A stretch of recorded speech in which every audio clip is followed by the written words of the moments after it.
আসসালামাইকুম বন্ধু, motorcycle repairing centre সবাইকে আন্তরিক শুভেচ্ছা অভিনন্দন। তো এই বাইকের যে সমস্যা, এগুলো ক্যাম লকার, এগুলো নতুন। তো আমি যেটা দেখলাম সেটা হচ্ছে এই যে দেখেন, এই যে লকারটা কিন্তু এখানে গস্তিছে। এটা হচ্ছে ইনটেক লকার, আর এটা হচ্ছে এক্সজস্ট লকার। এই গাড়িটার কাজ করাইছে, কিন্তু কাজ করানোর পরেও গাড়ির সাউন্ডটা সন্তোষজনক নয়। তো আমরা টার্মিনাল ক্যাম এবং লকার এগুলো চেক করব যে কোথায় থেকে এই শব্দগুলো আসে। যে দেখেন, এগুলো কিন্তু লাগানো হয়েছে, আর তো খুলে আপনাদের সঙ্গে শেয়ার করতেছি। আর একটা জিনিস, সেটা হচ্ছে আপনাদের সঙ্গে শেয়ার করতে পারি নাই, এটা হচ্ছে গাড়ির সাউন্ড। এই জন্য আন্তরিকভাবে দুঃখিত। ও গাড়ি কমপ্লিট হওয়ার পর আপনাদের সঙ্গে শেয়ার করব। ম্যানুয়ালি ভাবে কিভাবে বুঝবেন আপনার গাড়ির সিট গাইড গেছে, এই রকম করে ভাল্বগুলো গজাইতে হবে। এই যে দেখেন, এখানে ভাল্বগুলো এখানে গজালে আপনি বুঝতে পারবেন হ্যাঁ আপনার গাড়ির সিট গাইড গেছে। এই যে দেখেন, এখানে কিন্তু গস্তিছে। এখানে কোন কোন ভাল্ব গস্তিছে সেটা আপনাদের সংক্ষিপ্ত আকারে আমরা দেখাবো। দেখেন, এখানে কিন্তু গস্তিছে, এটা নাম্বার 1 বলেন। আর এই পাশের যে ভাল্বগুলো আছে, এটা হচ্ছে আপনি যদি মার্কিং করেন তাহলে আপনার জন্য সুবিধা হবে। তো সেই ক্ষেত্রে এটা হবে নাম্বার 4 হবে। তো দেখেন, এটাও গস্তিছে।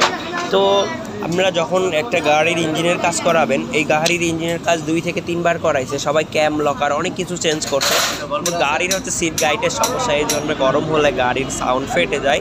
তো আপনারা ইচ্ছা করলে এই রকম করে আমার মতো করে ভাল্ব ধরে গজালে আপনারা বুঝতে পারবেন যে হ্যাঁ এই গাড়িটার আসলে এই ভাল্বের সিট গাইডের সমস্যা আছে। তো এখন আমরা হেডটা খুলে নিব, হেডটা খুলে নিয়ে আপনাদেরকে দেখাইতেছি। তো এই তো আমরা ভাল্বটা মার্কিংয়ের জন্য আমরা এখানে নাম্বারটা দিয়ে দিচ্ছি।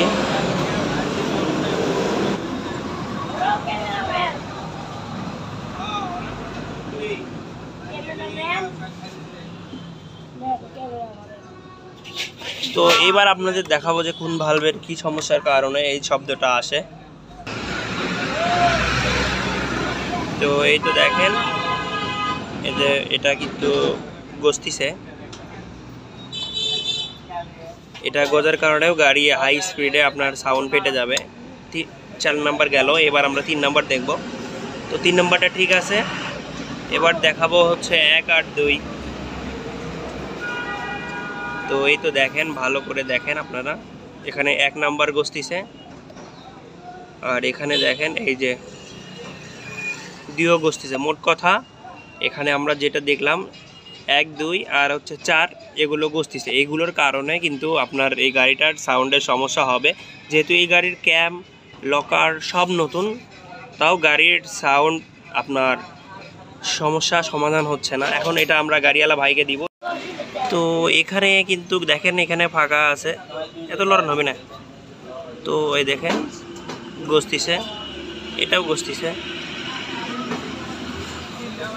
এই ভাল্বটা একো ভাল্ব একো দিকে গস্তিছে, কোনোটা এইদিকে গস্তিছে, কোনোটা এইদিকে গস্তিছে। আবার এই যে শুধু এর আগে লেদ থেকে শুধু এটা আপনার করানো হয়েছে। মোট কথা এই যে দেখেন,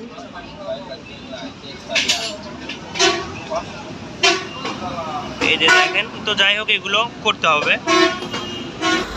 গাড়িটা কমপ্লিট হয়ে গেছে। এবার আমরা রেসিং র্যাম্পের উপর গাড়িটা চালায়া সবগুলো আসলে সাউন্ডটা ফাটতেছে কি না।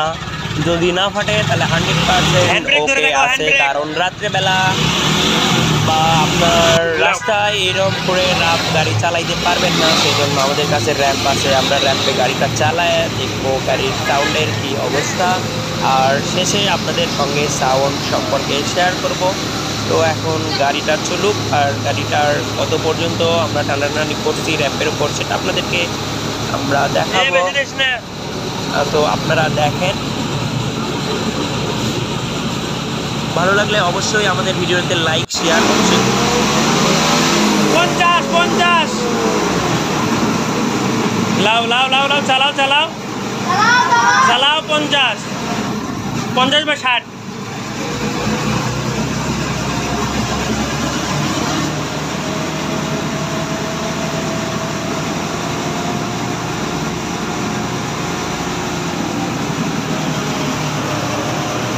রক্ত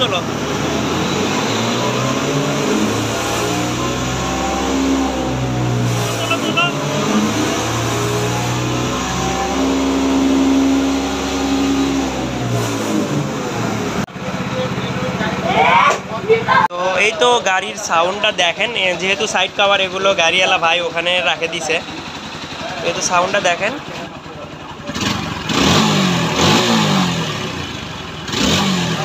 আর এই গাড়ির সাউন্ডটা যদিও এখনও মাশাআল্লাহ ভালো আছে, তো 400 কিলো পর সাউন্ডটা অ্যাডজাস্ট করলে আরও সুন্দর হবে। তো ধন্যবাদ, যারা এই সমস্যায় জর্জরিত তারা অবশ্যই আমার এই ভিডিও দেখে আপনার প্রিয় টেকনিশিয়ানের কাছ থেকে করে নিতে পারেন। আর যদি দেখা যাচ্ছে সেখানেও হচ্ছে না, তাহলে চলে আসবেন, সর্ব স্টেপে চলে আসবেন বন্ধু মোটরসাইকেল রিপেয়ারিং সেন্টারে। ধন্যবাদ।